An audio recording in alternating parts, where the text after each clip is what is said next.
Well, we are back for some more F1 Esports, and this time we are here for the latest Challengers event, of course, which happened last night, and there was two races, Italy and Japan, and this video here today will be focused on race 1, and that was Italy, round 7 of the Challenger Series, here today, of course, on the PC platform. Now, if you guys don't know the backstory, about a month ago in the previous event, rounds, I believe, 4 and 5, or 5 and 6, I got drafted in as a very last-minute replacement, and yeah, I'm now driving full-time for the rest of the season, so these two events and then the final event in a month's time. So yeah, I'm really excited and really honoured, and also humbled as well, seeing my profile on the F1 Esports website as well. Feels really cool. But I'll leave the previous two races linked up in the top right hand corner of the screen, guys, so go check those out if you haven't done so already. In the meantime, you can see we're currently in qualifying, and I got invalidation on my first time lap.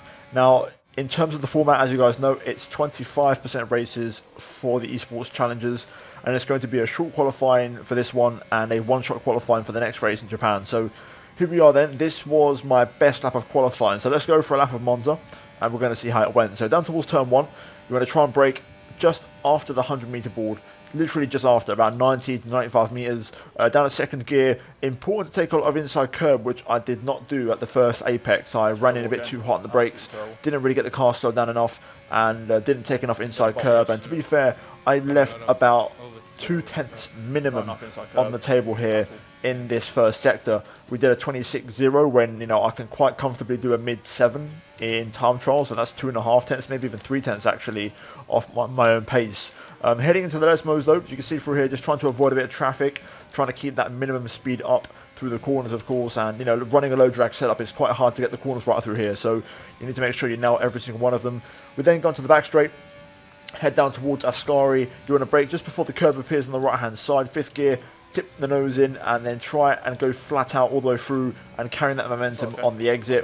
And to be fair, that was actually pretty decent. We then go down towards Parabolica, the final corner. You want to brake at the 50-meter board and kind of brake and turn at the same time a little bit, and get that traction down in 5th gear. It's going to really help, gain a bit of mid-corner speed, and then bring the car to the right for the shortest run to the line. And we set a 17.894, which admittedly was a bit of a rubbish lap. It was a long way off my best. I could do a mid-5 in time trial, and you can see here on this lap, my second attempt, my first sector was terrible, but I managed to find 2/10 in the middle sector, which for me was unbelievable. I actually went purple, and that middle sector just now was actually my best ever middle sector, even in time trial. I don't know how, but I found a 10th minimum compared to my all-time best middle sector. I nailed it, and it gave me a lot of confidence. I then messed up Ascari, and then through here, Parabolica, I messed up again, just losing the back end, and actually ended up ruining the lap. So a bit of a shame, but knowing that I've got 2/10 in the first sector, 2/10 in the middle sector, there was a quite comfortable, also a track evolution, a quite easy 0.4 in there, which would have been fine. But unfortunately, as I got ready for my final lap, I actually ran wide out of Parabolica and ended up invalidating before the lap even started. So yeah, an absolute disaster of a qualifying session, and a bit of a shame, because looking at the final lap times, I do believe P4 was definitely achievable. Without a doubt, the 0.4 was there. It would have definitely been anywhere from P4 to P6 for us if I'd actually hit my potential, because the pace of the car was strong. I made some very small adjustments for the setup for both races just before the event started, and I had some really good pace, and I didn't really get to show it. That was a bit of a shame, and we're going to have to try and turn it around in the race. We start from P13, so we're going to have the option of the free tyre choice, and we're going to try and go for the alternate strategy, medium to soft, and we'll talk about that in a moment. But overall, in terms of a summary from qualifying, I definitely realised I need to work on my one-lap pace. That's something I need to improve, and hopefully we'll do a better job in the next race in Japan. But for now, those are the final qualifying results. We're now going to move into the race. Now here we go then. Before the race starts, as you guys know, there's no formation lap, so I had to make sure the strategy was perfect. We're going to start the mediums, switch to the soft tyres. I might pit earlier than what it says on screen, and also fuel-wise, I've learnt my lesson from the past events, and I'm going to take 0.3 on fuel, which is quite low, but I'm expecting to be stuck in a DRS train, so there's no point taking a lot of fuel because you're not going to be able to save. So here we go then. The lights come on here at Monza. P13 for us. The lights are on and then they're out, and away we go for the Italian Grand Prix. And it's actually a decent start from us. We get a better start than Ike Baena, up ahead. Pablo Hoglar gets a good start as well, but again, too wide everywhere, nowhere I can really go. I decided to go for the inside line, and then actually Julian sneaks around the outside of us. Unfortunately, I try to fire back around the outside of 2. I get a bit of oversteer though, and I have to let that one go. So again, a bit unfortunate because the start was perfect, but I chose the inside line and it was not the way to go, and I lost the place. So yeah, Julian got past, and that was not ideal. We're down to P14, so second from last. 15 drivers here today. One of them was missing, I believe. And of course, the other 4 slots are taken up by spectators because, of course, for the broadcast, they use multiple camera angles. Nonetheless, though, we're going for the Lesmos. I'm trying to see if I can try and get this place back on Julian straight away and try and make at least 1 place back. The plan is simple this race. Try and save my tyres a little bit in the first phase, and also keep that fuel, for an overcut or an undercut, either or. And also, crucially, ERS. I need to try and hold on to that as long as possible. So we get a warning there for track limits through Ascari. Bit of a silly one from me, to be fair, and not ideal. But nonetheless, that was it for lap 1, really. The DRS train pretty much started to happen, and there wasn't much you could do about it. But then lap 2, a few corners later, bit of action ahead, and Hoglar gets pushed off the track here. You can see I'm going to quickly juice the ERS and the rich mix and make a move here. We almost run to the back of Julian, who brakes very early, but eventually I just get my car ahead into the Lesmos and get past Hoglar in the AlphaTauri. So we're now up to P13, back to where we started, and I was going to try and put some pressure on Julian here, but he was prepared, to be fair. Not really possible to make a move. I tried to have a little bit of a look, in different areas as well after this, but it wasn't to beat. And lap 3 now, actually, to my surprise, a lot of people are going to start pitting, which really surprised me, actually, and it really helped kind of open up the race. So you can see here we've got a couple of cars who started on soft tyres that are in the pit lane. So we're going to see how that one pans out in terms of later on in the race. The soft tyre is definitely the one to be on around here, so we're saving that for later on. I don't have any fresh sets. I used 4 sets in qualifying, so they will have to be a used set.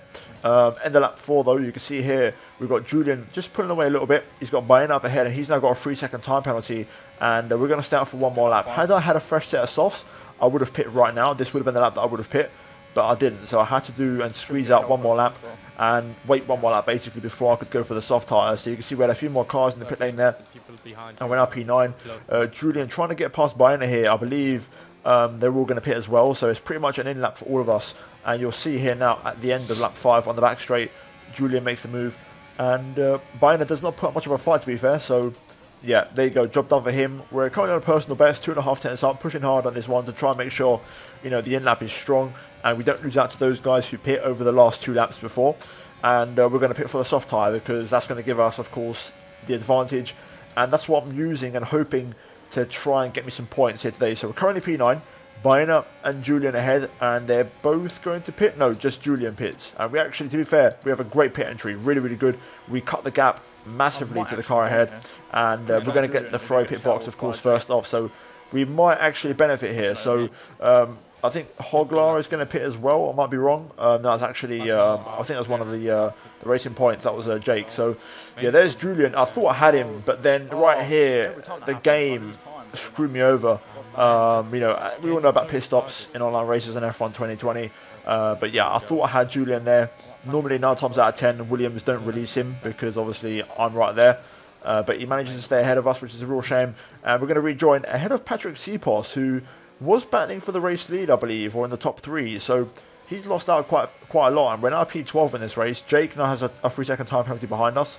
And in the meantime, you can see Julian making a move on Sven Canola in the McLaren, and he's going to jump up into the points. We're currently on lap 7. There is a couple of cars leaving the pit exit, Hoglar and Baena on their soft tyres. So we're now P10 and in the points. So the overcut, in many ways, pit in lap 5 / also undercut as well, has worked well. That particular lap we chose to pit was the right call. And now lap 7 here, I was going to line up Nola for the move, actually, because I could see he was running low in the ERS. You'll see here we actually set our fastest lap as well, which is a first for me, having a fastest lap in an F1 Esports event.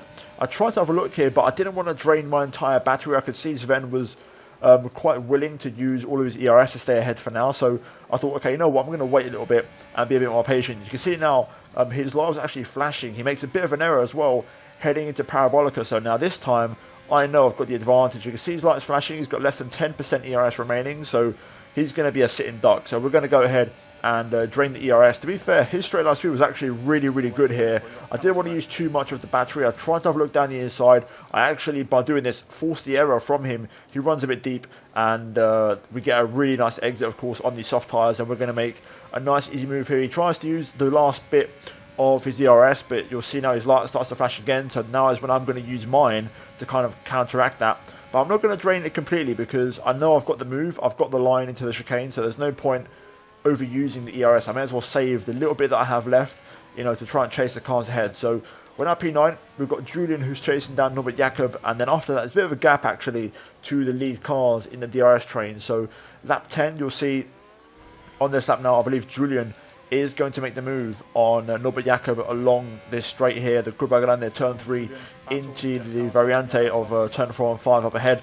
And I thought maybe they would battle a little bit, you know, a bit of side by side, lose a bit of time, but unfortunately Julian got the move done pretty quickly and cleanly, and no real time was lost. I tried to get close to Norbert Jakob, you know, I tried to squeeze a bit more pace out of these tyres, which again, by the way, they were used, so they weren't fresh soft tyres. You can see Norbert's light is flashing, but I'm also out of ERS here. And lap 13, last lap of the race, I'm trying to put a bit of pressure on here. I actually brake really late for the Ascari chicane, but I got the line all wrong. Had I actually got the line right, I may have been able to challenge into Parabolica, but unfortunately, I let myself down there. I got a really poor run, and Jakob will hold on for now. Julian is going to finish in P7, so it just goes to show a bit of bad luck on my end. You know, the way at the start of the race, I chose the right-hand side into turn 1, and he went to the left, and that you know, turned out to be the better side to go to. And also in the pit stops, had I actually got Julian, you know, with the pit stop there and jumped him, I could have been P7 today, but unfortunately it's going to be P9. But having said that, P9 with a fastest lap, that means 3 points here today. And we scored points, of course, in the race before at Spa. We finished P7 in the previous event, and it could have been P10 at Silverstone in race 1, but I decided to go for a stupid dive bomb, to be fair. So yeah, in the end we score points. That's 2 out of 3 races now we've scored points in, which is decent, and my first ever fastest lap. Only 3 people able to lap in the 119, so decent pace. And in the end, Alessio Di Capua picks up the win ahead of Josh Idawu. Nicolas Matteo is in 3rd place ahead of Jan Feiler, P4 in the Alfa Romeo. Good race from him. I've raced him before in AOR, so the fact he got P4 is pretty impressive. Vallejo P5 ahead of Ben Zabo, Konyi P6, Julian P7 ahead of Norbert Jakob.